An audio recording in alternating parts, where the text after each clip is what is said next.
We first partnered with LeanTech for the purpose of gauge management. And then we quickly saw the value in all the modules available in the product. Early on, we only enabled people to use it for gauges.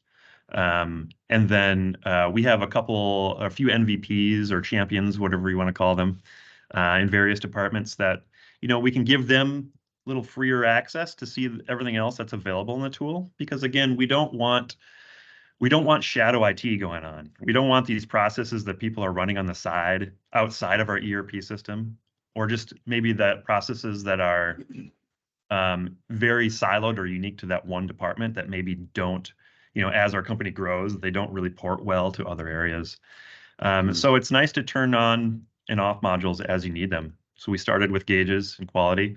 We quickly found the value in maintenance for preventative maintenance and just keeping track of all the work orders. We have a maintenance team of 4 or 5 people here at the St. Paul campus.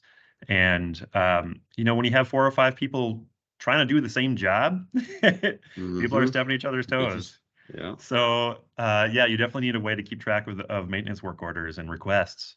And then we quickly saw, okay, well, that works very well there. That dovetails really nicely with inventory. So we started using Thrive for keeping track of our spare parts inventory in the maintenance area.